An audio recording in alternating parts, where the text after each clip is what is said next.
Thank you all for joining us. My name's Chris Hennessy. This is Ending the Stigma, where we just have conversations um, about what it's like being a felon getting out of prison. And there's Christina. Uh, and I squirrel out on the comments, y'all. I will stop mid sentence when I see a comment. So sorry about that. Uh, we just talk about people that coming out of prison, the stigmas associated with them, and what we can do to end them. And even if it's just in the having a conversation about it and opening people's eyes, and we've accomplished something. Uh, we have all different kinds of guests on, people that have been to prison and gotten out, people that work for an organization that helps people coming out of prison, people that work in recovery centers. Tonight, my guest is a little bit of both. She's been to prison, gotten out, doing really well, and works for an organization that helps people coming out of prison. So I'm going to bring Dezi Bruce out. Hey, Dezi. Hey. Thanks for being here. I'm glad to be here. Yeah, I'm excited. I love it. Fun. This is really fun. Yeah, it is fun. Like I tell people all the time, I do, like every once in a while somebody will ask me to come to like their group training or whatever and talk about streaming. And that's always one of my main points of why you should be doing it. It is fun to come on and have conversations with people live with audience participation. Yes. So I watched Darren whenever there's Darren right there. There's Darren right there. Speaking of him, there he is. And it was so fun. I texted him after and said, "That's fun." He said, "I know." It is fun. And then what was really cool, and let me say this real quick. Usually, Nathan Winsenreed is here with us. He couldn't make it tonight. He had some stuff come up. He may or may not jump in later, but I don't think he'll be here. But what was really cool about Darren is we did an hour show, and then Nathan and him and I hung out backstage for another hour just talking. Cool. And super cool dude. And I wish that I'd have had the ability to record after I had already hit in the stream, because there was like some golden nuggets dropped in there that would have made for some really great content. I bet. Yeah, it was awesome. Yeah, he's probably making spaghetti at him. You're right. Yeah. Nathan eats spaghetti about 3 times a week. Oh, wow. Yeah, that bachelor life, though. I'm already a way fat girl. If I eat spaghetti 3 times a week, I'd be a way, way fat girl. So just tell us a little bit about you. Like, I don't know if everybody knows, but you work for Cornbread Hustle. I do. Which I absolutely love that organization. We were talking about it backstage. I ran across Sherry like my first week on LinkedIn, and I said I wasn't going to tell this story on air again because I've told it 100 times, but just blew me away that there was an organization out there that does this kind of stuff. So I've been a fan of Cornbread Hustle since I got on LinkedIn. So just tell us Dezi's story. So, well, I was a meth addict. I did meth for about 25 years. Wow. I lived methamphetamine and the whole lifestyle that came with it. Mm-hmm. In and out of jail. It was just part of the lifestyle. Would get in jail, make new contacts, couldn't wait to get out of jail to do it all again. Yeah, because you learned this time, right? You're smarter this time. Right. That's what used to blow me away, man. People would be like, yeah, I got it figured out this time. I've been like, you're taking advice from people that have been locked up for 25 years or they've been to prison 4 different times. This is their fifth stint and you were going to get the advice from him, but that's what happens. That's exactly what happens. It is exactly what happens. And we think we're so smart. Like we think we're just so smart. And I was talking to this old school man. He told me how to do it, man. And I'm like, whatever, bro. Okay. Right. Until the next time you're in jail and you see that same person. Yeah. Exactly. It's all just a lie. The whole lifestyle, everything about it is a lie. Yes, it is. Well, I've actually been to prison twice, Chris. The first time I went was for organized retail theft. I was a pretty bad person. You had to fuel that habit somehow. I did. And I don't know if y'all have ever heard this saying. I don't know what I can say on here. Is this like say whatever you want to. I don't care. So there's a saying: whenever you do meth, you get what they call balls of meth. And so I got crazy. So true. I look back on some of the stupid shit I've done, and I'll be driving. Like I have to drive past a house I used to live in when I was in the midst of all that mess. I have to drive past it every day going to and from work, and I drive past it sometimes and see it, and just something will trigger that I did, and I'll be like, "Dear God, thank you so much. Just thank you for having your hand on me because I was Right. dumb." Man, some of the stuff I did when I had balls of meth is just outrageous. Like it's crazy. Yes, So I went to yes, prison the first time for organized retail theft, and y'all can just imagine what that means. I was, man, when that dude. So there was a detective that came and talked to me when I was in jail. Oh, there's Laura. there Laura's she is. here. Oh, there's my whole Cornbread family. I love them. Yep. I love those people. He asked me. He said, just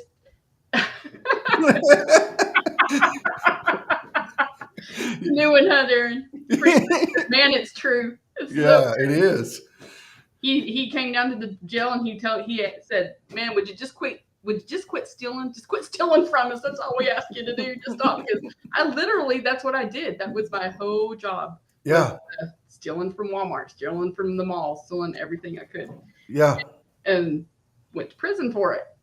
And I knew the first time I went to prison that was just another time in jail. I couldn't wait to get out and go get high and yeah, do the same thing again. Second time I went to jail is whenever I knew I knew the minute I got arrested that was going to be my very last arrest and very last incarceration.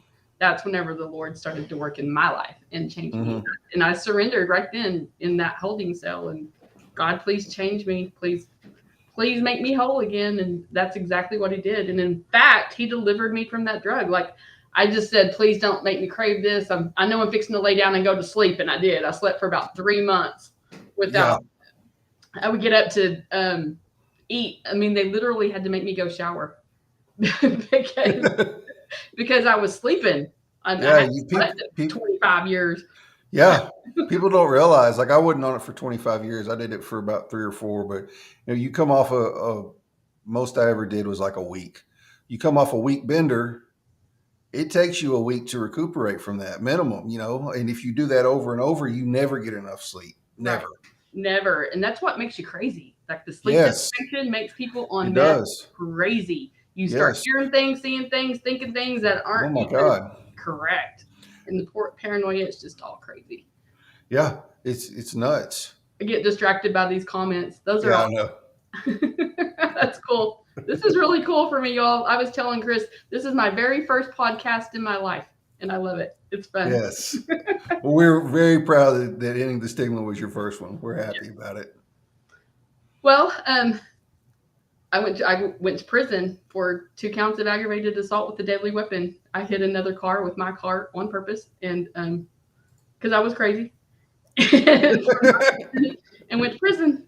And that's when God changed my life. In fact, I was leaving a Walmart and from stealing stuff. It was just a crazy, crazy time. But anyway, I'm not that person anymore. And God used my entire prison sentence and even my past to this day to relate to people who we hire at Cornbread Hustle. Like I know exactly where they've been, exactly what they're doing. I know if they're still trying to hustle. I know if they're really trying to transform. In fact, all of our recruiters do because all of our recruiters have a history. Yeah. All of them have a past and all of them have that discernment that you can only get if you can experience that life. And all of them have. And it's just a beautiful thing that God has done with Cornbread Hustle and helping us help others change their lives so that they don't go back to prison. That's my story in a nutshell. I think it's really cool that it was whenever you got arrested that you immediately started turning your life around. I got arrested. I sat in county jail for 7 months before I got sentenced. And during that time, it was like, yep, never touching drugs again, never going to do it. Well, that wore off as the newness of being locked up wore off. Right. And the thoughts of, well, I'll still be able to do it on the weekends. I got this now. Those thoughts were creeping back in my head. And thankfully, God slapped me in the head and was like, you started doing it on the weekends. Like, that's how you started, remember? Yeah. And it took It took probably a year and a half of me being locked up for me to go, okay, now I'm really changed. Yes, and Now I don't want it anymore. that is so cool. That's exactly how God operates. Like his timing is just so perfect because my sentence was exactly 2 years. And that's exactly what if you do any kind of research, that's what it takes to get your mind back to normal is about Yeah. 2 years after you've done meth for your whole life, just about. Hmm. But yeah, God carried me all through that. And I definitely knew that I didn't want the drug anymore. And he started Yeah. working miracles in my life right there behind bars, right Yeah. then and right there. And man, just everything about my prison sentence even is just amazing. And like, I'll give you an example.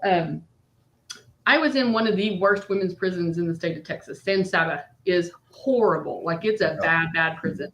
Yep. And I've heard stories. everybody around me was worshiping the devil. Like they call it that Santa Muerta, whatever thing, but that's Yeah. the devil. If it's not God, Yeah. it's the devil. And Amen. man, I was really freaked out and I was trying to pray that out of the prison, pray it out of the prison.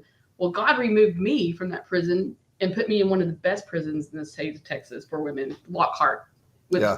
they call it the cupcake prison because man, it to me it was like Bible study. And he didn't just remove me from San Saba and put me at Lockhart, but he put me directly into the faith dorm, the God of Hope faith dorm. And if Really? you know anything about prison and faith dorms, you have to be on a long waiting list before you Yeah. can get into one. Well, I Yep. didn't have to be on. I didn't even have to be on a waiting list. Like he put me directly in there, and that's when the real change began to happen. I'm over here laughing because that is like so close to my story. I was on a transfer unit. I was on a choice more unit in Bottom for 22 months. And while I was there, I was praying that God would send me somewhere. I'd be somewhere close to home on a laid back unit.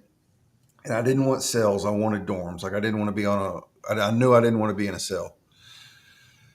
And the unit he moved me to was an hour from home. They didn't have any cell blocks. It was all dorms and it was a laid back unit. And I did all of my time there. And then while I was there, they opened the faith based dorm on that unit.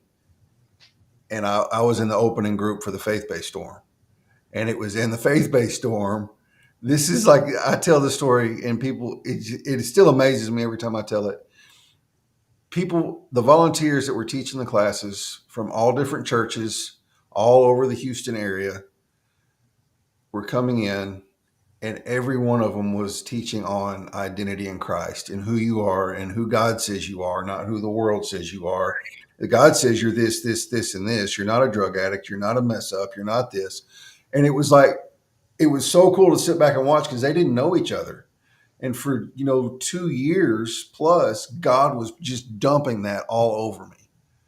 And that's exactly where I That's started to amazing. change was in the faith-based dorm. Yes, good. Well, that was our job. We didn't have a regular job while we were in that dorm. That was our job, was to be a part of the faith dorm. So we Yeah. had actual classes. Like we even took Toastmasters to teach us how to give our testimony Yeah. and speak in public. And man, that prison is where God started to change my life, really started to change my life. And Yeah. helped me see that, man, I am a new creation in Christ. I'm not what that Yeah. paper says I am. Like Right. that's what sucks so bad in society now. They see what a piece of paper says, and it can Mhm. look way worse on paper than what actually happened. Oh, I know it. And Yeah. and then the judgments come, and I got hope. I got hope, and I got a new freedom in Christ right there in prison. And Yeah. it was not like prison. So Lockhart is a privately owned prison by MTV. Nice. Yeah. And the food was better. I promise you, it was like I was at Bible camp or at a Bible. Yeah. I never went to a private unit, but I've heard all the good stories about them. It was great. Like it was not like prison at all. Yeah. And then when I had about Is this really your daughter, Bailey Woodrill? oh yes, that is my daughter. Hi, Bailey. I love it. Aw. That's my little mini me. Is it? So through all the ups and downs and everything that's happened in my life, Bailey never turned her back. She even came to visit me while I was in county jail. Yeah. Yeah, she's always been my biggest cheerleader. That's awesome. That is awesome. I'm so glad she's here. That's cool. Like that makes me happy. I know. That makes me happy too. Oh, I love you, babe. She's amazing. Yeah. She just got a new job. Cool. Doing great. Yeah. Wow. That just made my whole day. Like I this, know, right? my cornbread family's here and my kids here. This is I just know. I love it. And I loved it like when Darren was on too, the Cornbread family showed up and was supporting him. I love that about y'all. yes, we are like a family. Like I don't Yeah. know what I would do every single day if I couldn't call Laura and say Laura or call Christina or Melissa. I mean, or Darren. Like I just don't know what I would do without him now. Yeah. They're like a part of my life, and I hope they will be for the rest of my life. Yeah. It's that awesome to work for Cornbread Hustle. If any of the Cornbread Hustle family and Bailey too, y'all send me a connection request if you're not connected with me, please. So I don't forget who you are. Because I want to be connected to all of you. And I know my default is follow, but hit the more button and click connect. Yeah, call me anytime. I love it. Laura's awesome. They all are. They Yeah. all are. I'm so blessed. And you know, like when I had 4 months left on my sentence, I got moved from Lockhart to Mountain View. And I don't know if you know anything about Mountain View Correctional, but it's the prison where women's death row is located. Yeah, that's in Gatesville, isn't it? Yeah, it's a really hard prison. But I was chosen to be a part of what they introduced as the Strive program. I don't know if you've heard about Strive, but I was in the very first cohort, like one of the very first participants out of thousands. The only time I've heard about it is the video y'all did where y'all went to the graduation. So Strive stands for Strength Through Restoration, Independence, Vision, and Empowerment. It was a reentry program through TDCJ to help us get jobs before we left prison. So because that's one of the main factors of recidivism. That's why you go back to prison. You don't have a means of income. And I was one of the very first participants. So I was taken from Lockhart to Mountain View and graduated from the Strive program. But before I left Strive, I was one of the very last ones before after graduation. So I had to hang out for about a month after graduation, and they moved me into a mentorship kind of role with Strive. So I was actually helping women in the next cohort search and look for jobs. Like God was completely preparing me to Cornbread Hustle. I love it. That is so awesome. I know. And so I was helping one woman. I'll never forget her ever. She had been in prison for 20 years, had never seen a smartphone, didn't even know what the internet was. I was helping her look for jobs and mentoring her and showing her how to do it and what to do. And I'll never forget, before I actually got out of prison, Ms. Nelson, she's the Strive director. She said, "I don't think we're through with you, Dezi. I don't think you're done with Strive." And I was like, "Oh yeah, I'm done with Strive. I'm out of here." But you know what? Here I am, almost 3 years later, and going back into prisons and talking to the Strive girls. And in fact, Christina, who's on this call, I hired her while she was still in prison in the Strive program. Christina Arista. Okay. Yes, she's on here. She got out of prison on August 3rd, and she started working for Cornbread Hustle on August 4th of last year. But I did the interview, the entire thing, while she was still in the Strive program. So she's one of my Strive sisters. I will always love Strive. Always love Strive. Yeah. But yeah, even then, God was preparing me to come out and do what I do for Cornbread Hustle, and He's used every single thing that I've ever done in my life for His glory and my good. Like, I can absolutely tell if somebody sitting across from me is legit and wants a job, or if they're full of crap and just trying to appease their parole officer or their baby mama or whatever it is. Right. But yeah, it's definitely a gift from the Lord. Absolutely. I'm blessed every day. So you have some pretty big news that just happened.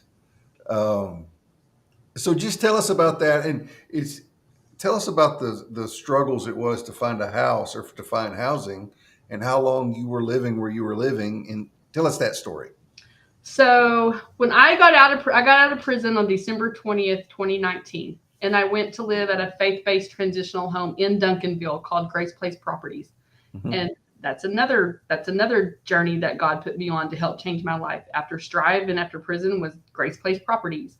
And that's where I met Randall. If anybody knows me, they know how much I love the man Randall because that's all I do is talk about Randall.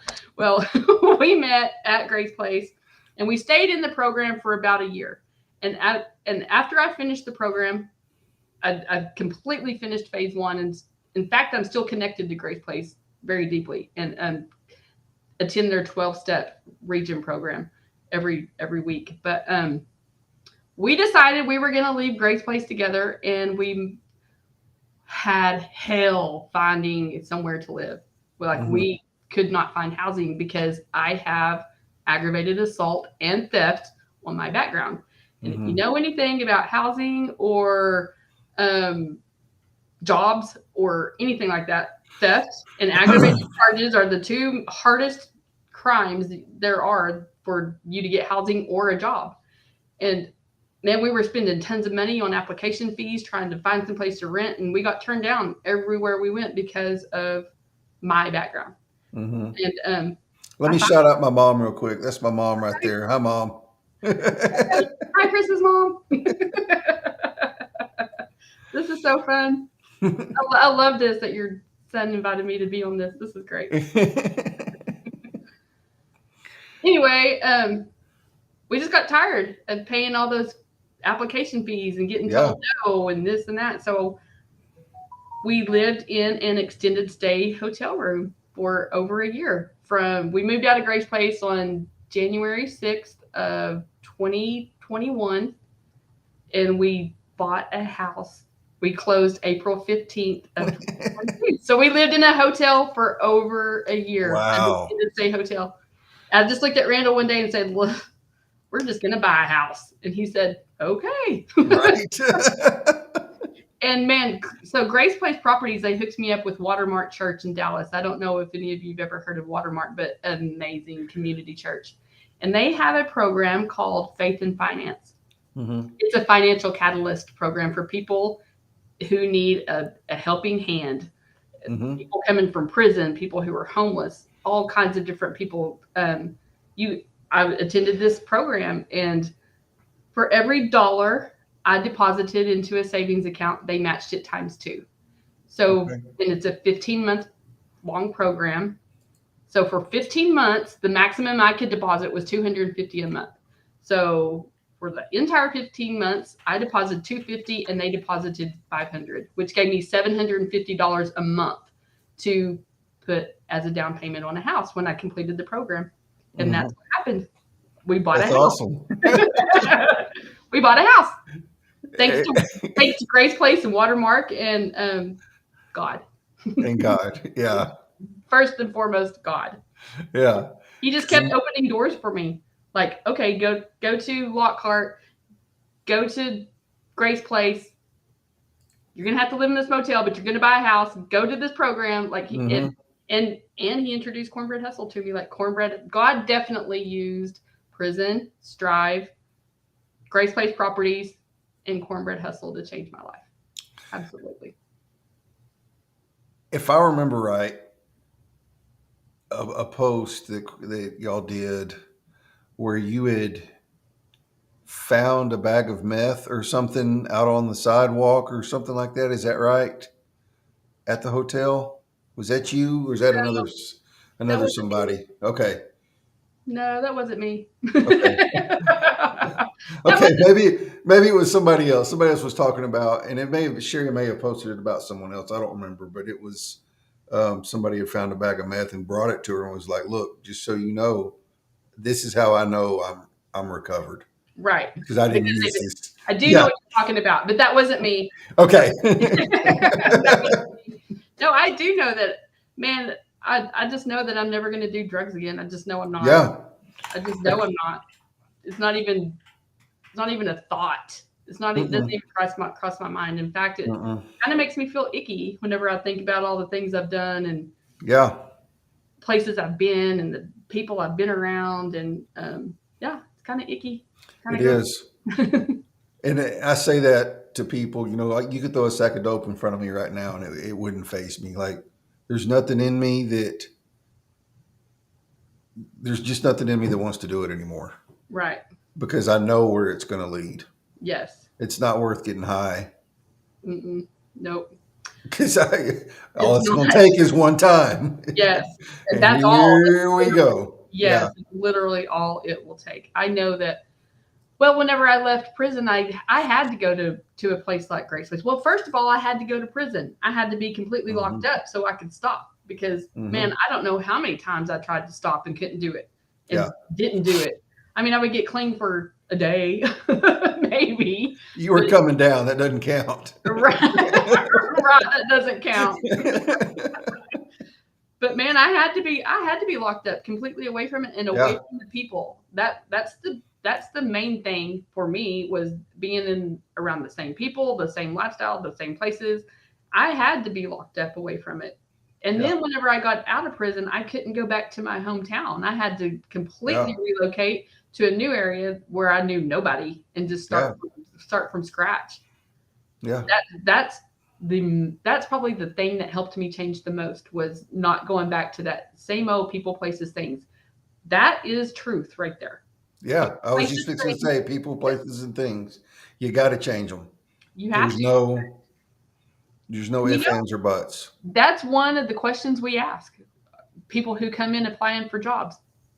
What are you doing differently? How are you staying changed? How are you not going back to that lifestyle? And if they say, well, I'm just not around the same people. I had to move completely away. Then I know that there's a true transformation in that person. Definitely. And how are you with your family? Are you reconciled to your family? If they are and they're working on it, then I know that there's a transformation there. Absolutely.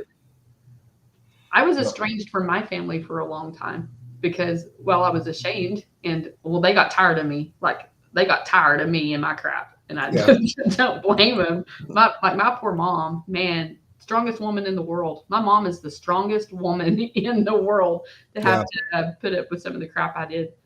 And man, God restored all of that back to me too. Like his word is truth. He will restore tenfold everything.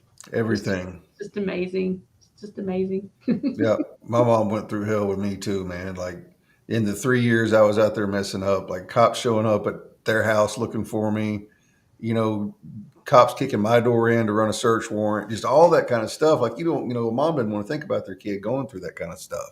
Right. Especially whenever they like I was raised in a really strong Christian home. So I really knew better. I just kind of went a little left is that way. I was too. I grew up in a home where we prayed. We didn't just go to church. We weren't just Sunday Christians. Yeah. We knew what it was to have an actual relationship with the Lord and what it was to call on him for his help. And I went left. Like I met a guy. It always starts with a guy. Well, tried dope. Mine didn't start with a guy, but that's funny. Well, mine did, and I was from that very first taste of meth. I was hooked, and then nothing else mattered. Nothing mattered. Yeah, but that's not who I am now, and I love being able to give other people hope. And man, I'm telling you, if I can change, I'll have 5 years clean in December. The last time I had 5 years clean was before I tried drugs. I'm serious.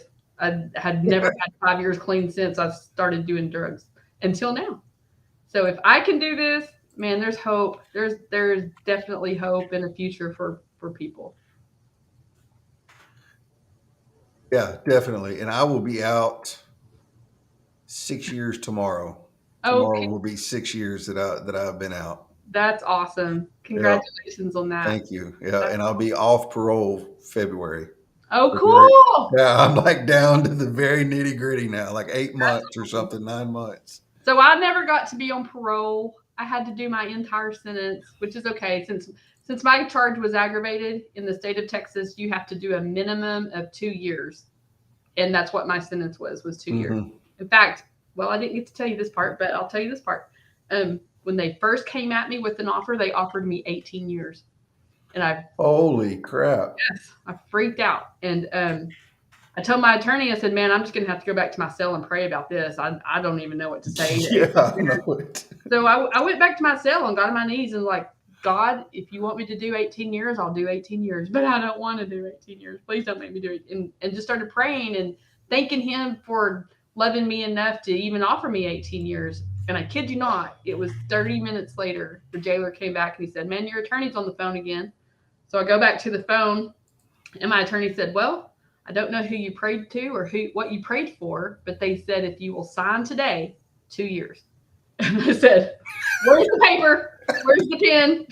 I will absolutely sign for 2 years today. Give it Oh to my me. gosh. Yes. So even then, God carried me. Like this is Yeah. all God's story. Definitely God's story. Yeah. I tell people all the time, and I really needed to do, like I did a little over 8. I really needed to do that. Like God knew I needed to do that. Even though it took me about a year and a half, 2 years to finally come to the realization I couldn't just do it on the weekends, there was a lot that God did in my life in that 8 years I was locked up. So I tell people all the time, like I had to do 8 years, but at the same time, I wouldn't trade those 8 years for anything because it was just such a transformation. Like it was the first time I really ever understood what it was like. Oh yeah, God really does love me. Like I felt it, Yes. tangibly felt it to the point I was crying for the Yes. first time in prison. Yes. Man, I relate to that feeling so much. I completely relate to that because man, even when I was a little kid, I had a relationship with the Holy Spirit. Mm-hmm. And I remember laying in bed thinking, "Oh my gosh, there's a me. There's a me. Thank you, God, there's me." And in Yeah. prison, whenever I surrendered to him again, I would lay in bed thinking, "Oh my God, there's a me, and he really does love me. I'm not out there dead. I'm not out there with the Right. farm again." And it was complete transformation and a godsend that I went to prison. Like I would not trade my years in prison for anything in this world because Yeah, definitely not. that's where my transformation, that's what saved my life, that's what changed my life. God definitely used that. So the stigma of people who have been in prison and that they're not worthy of a job when they come out is just Mm. disgusting to me, isn't Hmm. it? It Because is to me too, man. Like it's just yeah, I could get on my soapbox about it, but it doesn't make sense. One, to penalize somebody for something if their sentence is up, right, or even if they're out on parole. Either way, it doesn't make sense to me. You're further perpetuating the cycle of recidivism when you do that, because what's going to happen if you've got a guy that gets out making oh, Laura just connected with me and sent me a DM. Um, what's going to happen if a guy gets out, or a woman? Um, all they can find is an $8 or $10 an hour job. They have to pay parole fees. They have to pay if they have to find a car, have to find a place to live, have to eat on $400 minus taxes. You know what I mean? Like you can't do it. you can't. It's So but what's going to happen whenever, especially if they have a wife and kids, or a husband and kids, or some, whatever, what's the first thing they're going to do? well, they're set up to fail. Set Absolutely. up to fail, Yes, 100%. that's exactly the reason why I needed to not go back to my hometown and come to a faith-based transitional home because you know how much easier it would have been to call somebody and say, I need to make some money Yeah, versus working at Subway for 9 months because that's what I did. I went to work at yeah, Subway and it was very extremely hard. In fact, I drove the transportation van for Grace Place in the mornings, taking everybody to work just to pay my rent because man, mm-hmm. there's no way I could have lived on Subway income. Mm-mm. And well, somebody threw a cookie in my face, and I got mad and left Subway. Did you throw it back at them? No, but gosh, I wanted to, man. Old Desi wanted to just throw every single cookie in that thing at them, just. But I didn't. I just walked out and said, I can't do this. I can't handle this. And Yeah. the very next day is whenever Jenny, the office manager, said, "Hey, there's this company that hires felons. Here's the phone number," and she connected me to to Cornbread Hustle. In fact, I got hired to work at a warehouse job for Cornbread Hustle, and while I was there, I had failed to give the guy who was doing the walkthrough at the place. my direct deposit information. So he gave me the office phone number for Cornbread Hustle to give them my direct deposit information. And when I called, I said, I'll do this cabinet job, but man, I just really don't want to. Do you have anything else? And we started chit chatting, and I was telling her about my story, and man, we just related. And she said, well, you know what? I think we might have something else. Let me make a phone call and I'll call you right back.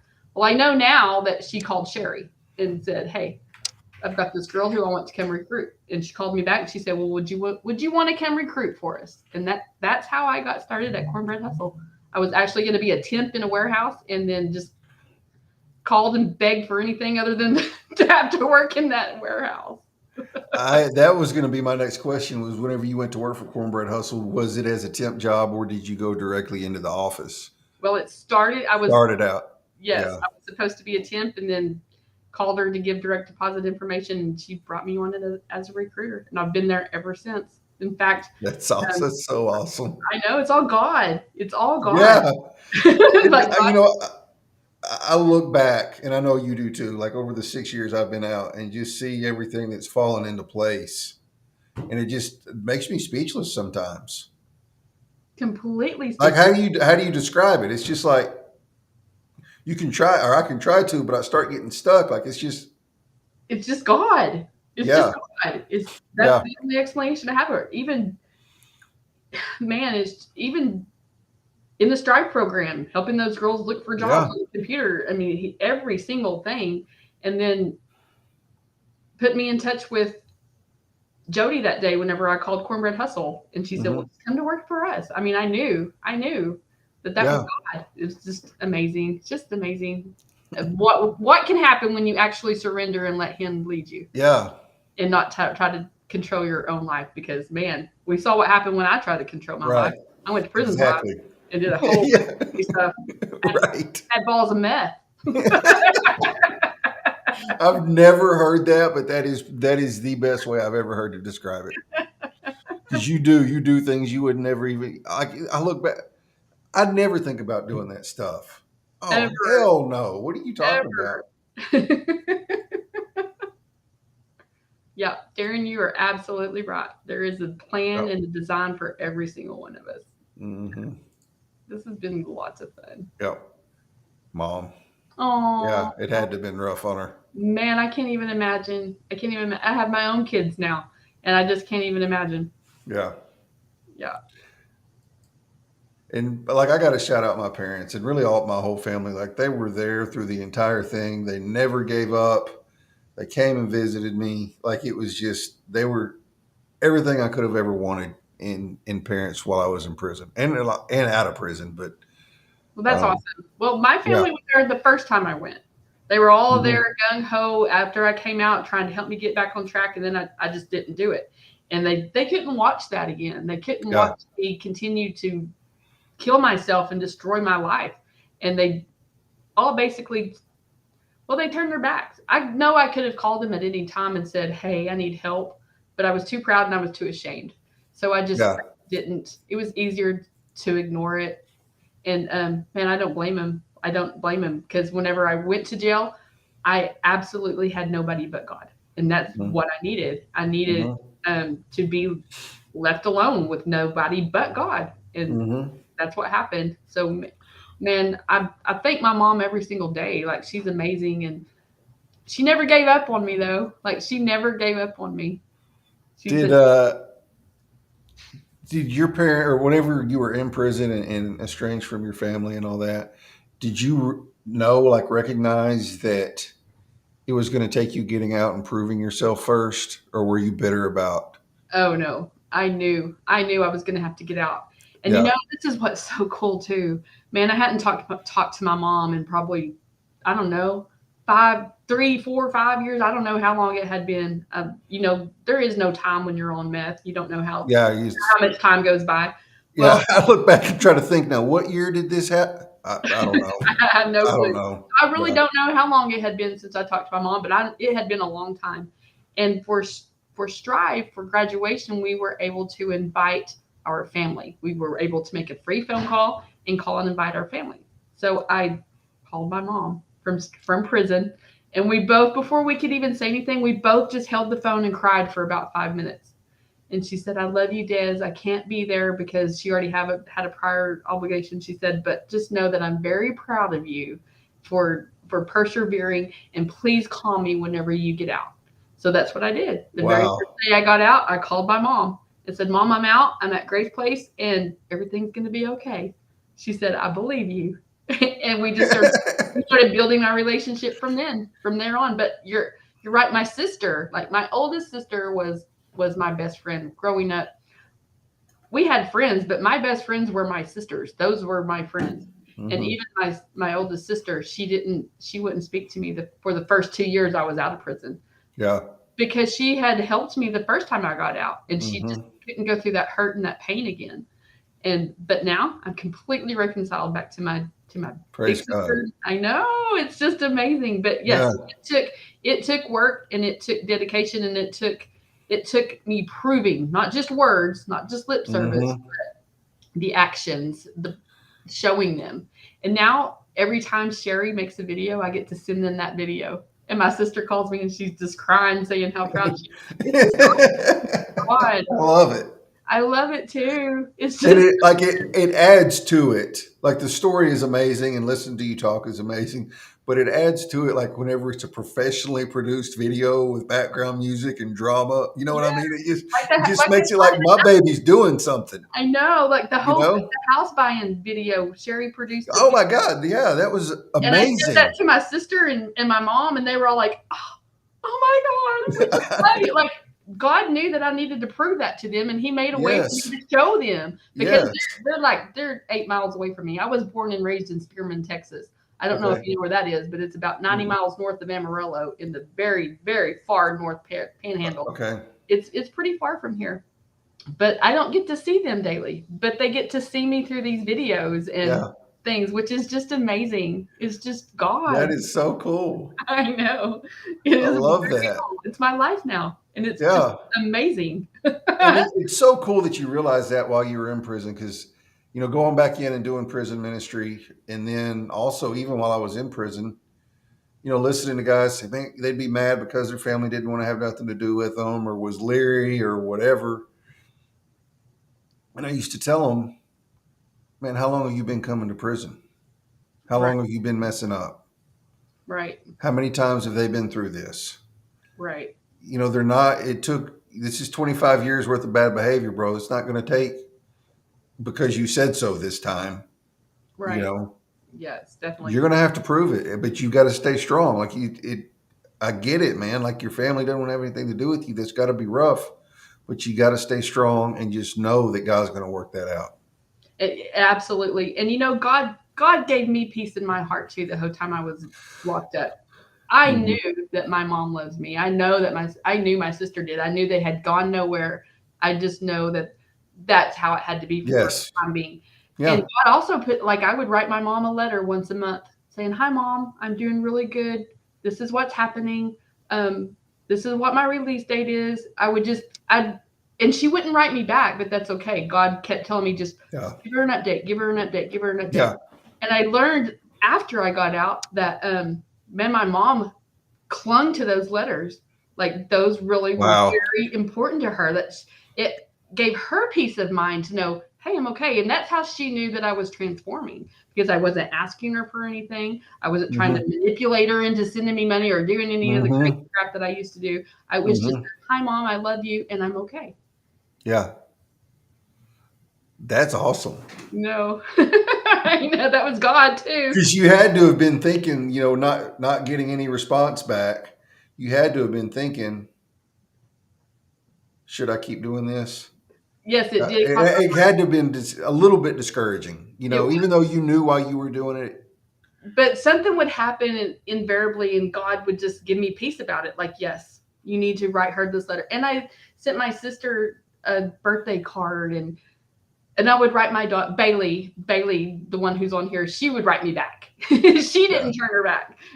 But man, yeah, that was just all God. That was all God. Yeah. So they got to start seeing me transform while I was in prison, just because God was putting it on my heart to write your mom, let her know that she's okay. And you know what?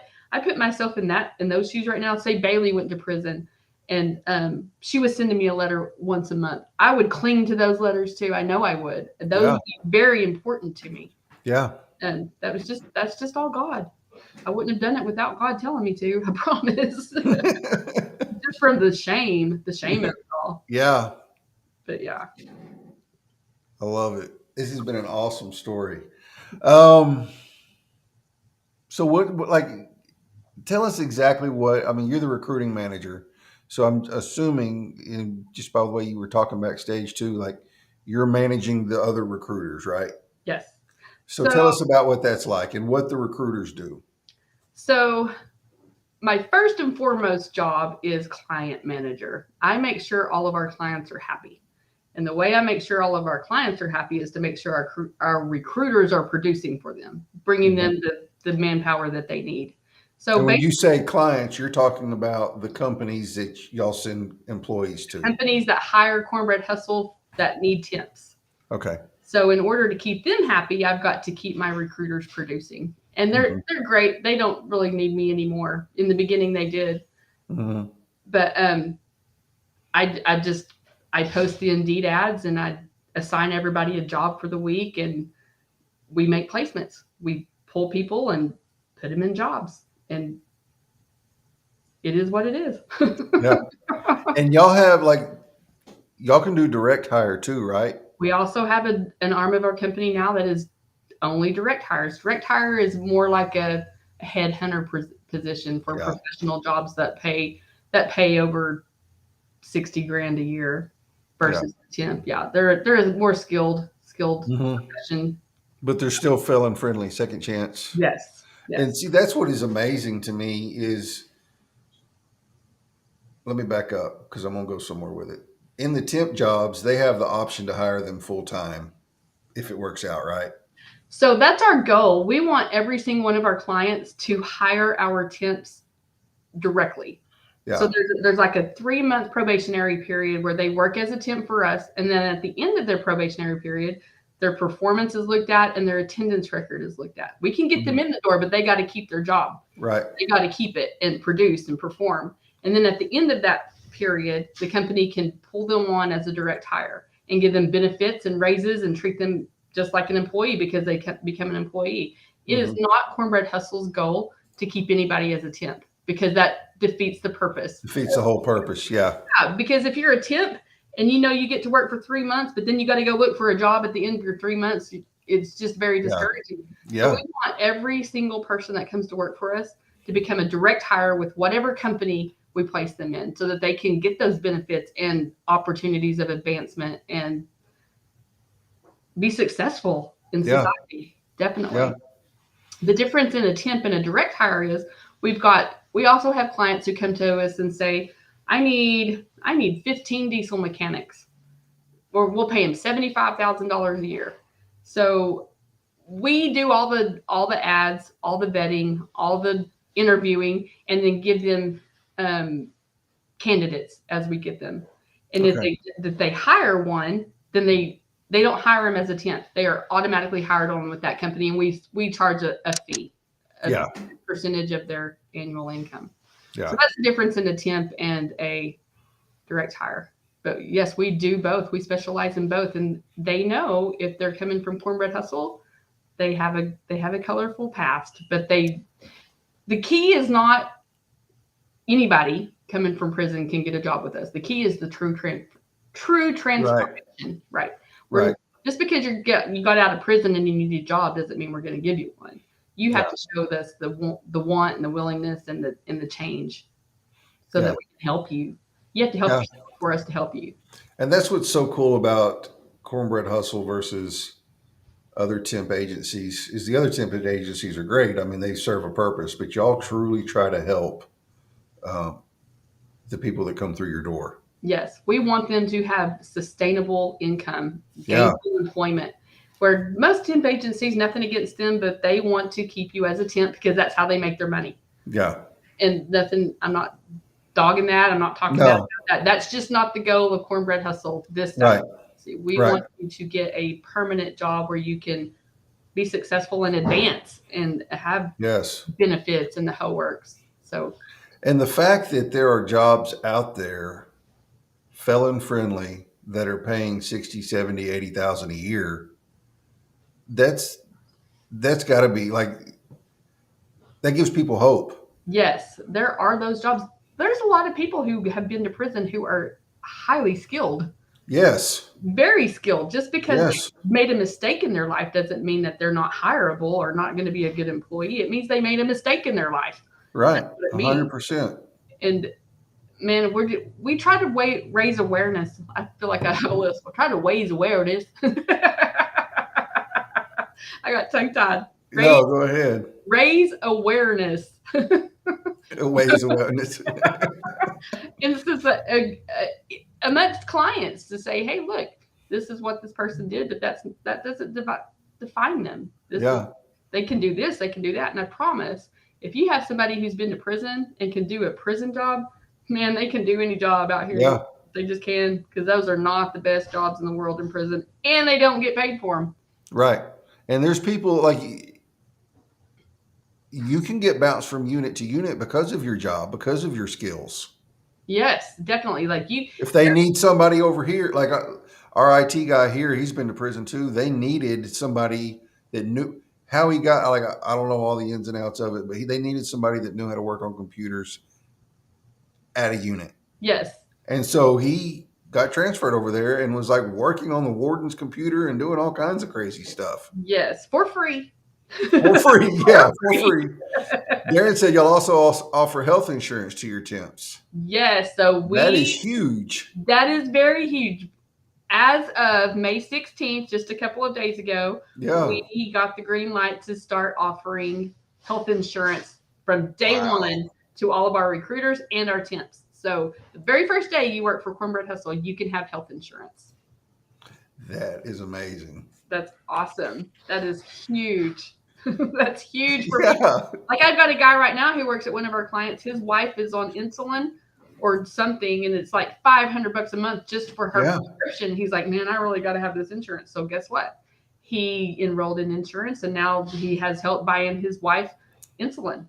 That is awesome. I know. Like, who has health insurance on their temps? Like, that is crazy. From day one. From day one. First day, yes. Yeah. It's amazing. God is just good. It's all God. Yeah. I do believe with my entire heart that Cornbread Hustle is God's company. That's why we've been successful, and while we've been able to make companies and businesses and clients be aware of the change that needs to happen in society. Mm-hmm. It may not happen at the legislature level, but it can happen at the business level. Mm-hmm. Like, you can hire people. And it doesn't have to come from government telling you that you can. Right. Yeah. Darren said that when he was a guest. A lot of the problems within the system are definitely at the legislative level. Yes. And, those are not hot laws or not popular laws to pass in favor of felons. And so this is my personal opinion, y'all. Darren did not say this. My opinion on it is, those are not popular. It's popular to be harder on crime or felons or whatever. And so they don't ever push them because they're not going to get the votes. Right. Well, and I could be totally wrong on that. That's just my maybe skewed viewpoint. But my opinion of it is they make money. Every time you send somebody to prison, it's money. So it's kind of a racket. Like, create a criminal, make some money, generate some money. That's my opinion. Yeah. And then there are those stupid people like me who are like, you don't have to make me be a criminal. I'll just go do it by myself. Yeah, exactly. Challenge accepted. Right. Right. Yeah. Oh, Christina's advertising up there. Yeah, I see that. No, hiring in DFW area. Call us. Yes, Christina's awesome. She's the girl we hired directly from prison. Yep. You're absolutely right, Darren. The necessary, yes. Darren is absolutely versed and educated on that a lot more than I am. Yeah. Yeah, I'm sure. He's definitely a go-to person if you want to know anything about TDCJ or laws or any of those things. Darren is awesome. Definitely. And and I've said this 1,000 times. Like, it blew me away the first time I ever saw Darren post. And the only reason I saw it, I'm sure, was because somebody from I was connected to a Cornbread Hustle commented on it, so it showed up in my feed. But he said something about being a retired warden working at Cornbread Hustle, and I was like, "What?" Yes. Yeah, Darren is the only person who works for Cornbread Hustle who has not been in prison. He was in prison, but not in prison. Yeah. But just the The what he balance of brings it. to the table, though, yeah, and the Oh, balance of it man. and the experience and all that, Yes. Oh, awesome. Amazing. It's all God. It's all yeah, God. yeah. And you know, you can't help but you have to be able to realize that because for a business that doesn't base their business model is not to keep you as a temp. Right. You know what I mean? We, Like they want constantly moving people through there. They yes. don't want the same people showing back up in 3 months going, all right, this job's done. Yeah, you did 28. I was going to say that. He did almost 30. He's done time. 28 flat, man. So one of the things that Sherry's like one of Sherry's very favorite expressions is she invests in people, not in profit. Yeah. People before And profit. God blesses that, man. Like you can't, Yes. Yes, he does. It's awesome. People before yeah, profit. People before profit. yes. Absolutely. And because of that, the profit is coming. Like Yes. you can't, you can't deny it. Like it's obvious, you know? So Cornbread Hustle hired over 1,000 people last year. That's insane. Isn't that awesome? My God. Very hard for me to even wrap my mind around. And we're on track to hire over 3,000 this year. Like, Really? yes. Yes.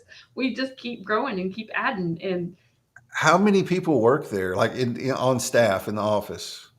so on staff in the office, we've got Darren, myself, Laura, Christina, Melissa, Sherry, and Jana.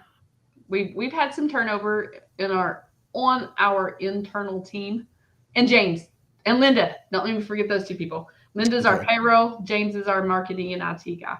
Okay. We've had some turnover, but all companies do. Hmm. We're just finding our way and finding our team. And right Yeah. now, I am absolutely in love with the team that we have. Yeah.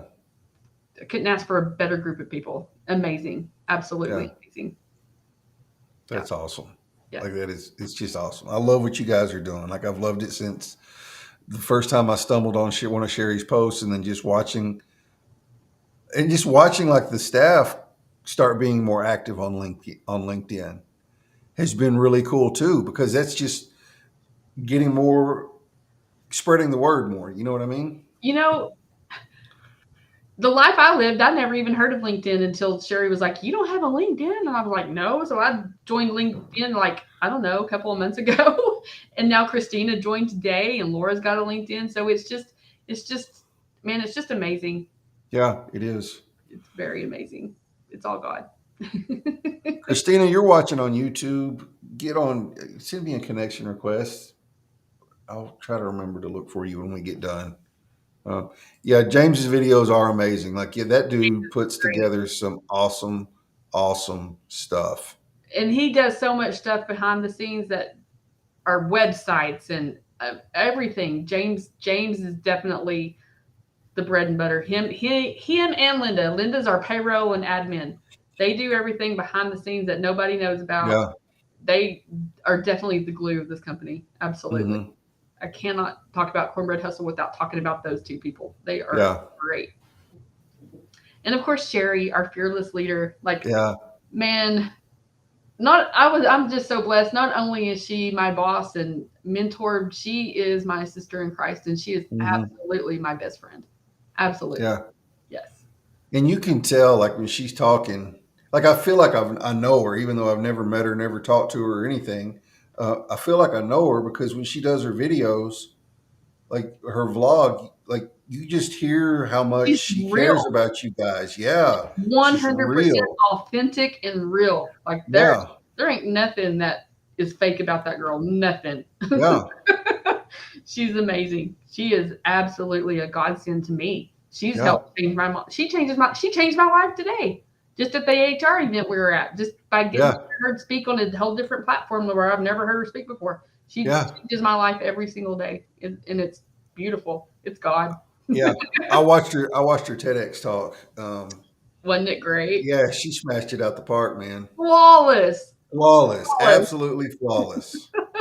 I've got to tell you, I know we're almost we are out of time. Yeah, it's all right. Go ahead. So, anybody who can go to cornbreadhustle.com, check out her starting over course. She wrote that course in a day. Really? It's for the person who wants to change but doesn't know how to. She gives you Mm-hmm. step-by-step instructions of how she was a meth addict and an alcoholic, and she changed her life. And Yeah. it's just, man, it's so inspiring, and it's just amazing. If you're able to check that course out, look at it. It's CBH Starting Over.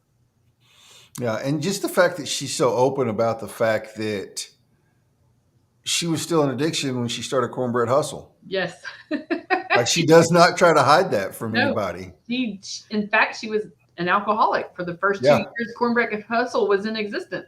Yeah, basically, she said basically living in her car, an Yeah. alcoholic, but trying to help people in recovery and coming out of prison find jobs. Yes.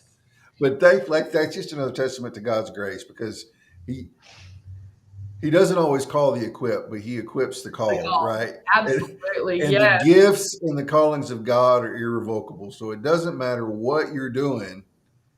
God has put that gift on you. And if that's your gift and your calling, even if you're not quite living right, that grace is there. I fully believe to operate in it.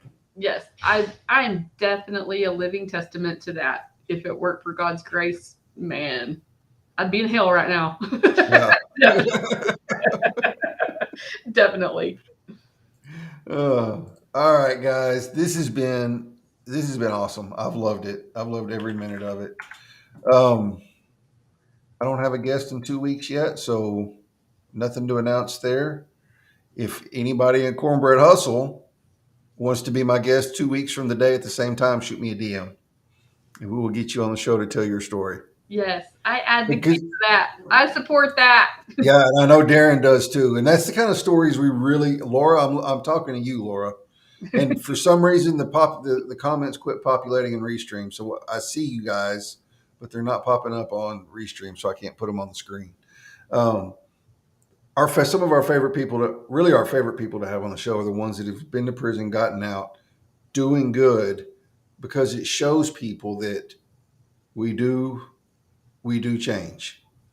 Right. Yeah. People don't, people have such a skewed version or skewed viewpoint of felons, because this is the way society depicts it in TV and all that other crazy mess.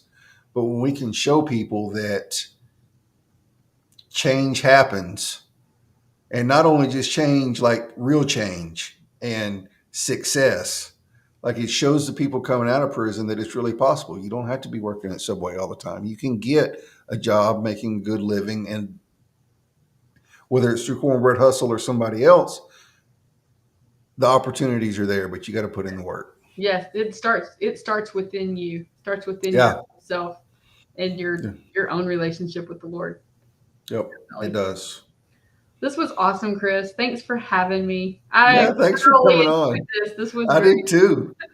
I love it. I love it whenever the conversation goes like this. Like I told you beforehand, I don't ever have a script or run a show or anything. It's just like start the conversation and let God take it from there. So I tried to get Randy to come in here and say hi. He's not a video kind of person. Yeah, on y'all's house buying video, he looked so uncomfortable. Oh yeah, he's not having it. I could tell. I was like, bro does not want to be on camera right now. No, he's not having it. Well, tell him we said hi and we missed him. I will. I will definitely tell him. All right, y'all. We appreciate y'all for showing up in the comments, supporting us, supporting the show, supporting Dezi. We appreciate y'all, and we will see y'all in 2 weeks. Yes. Thanks, guys.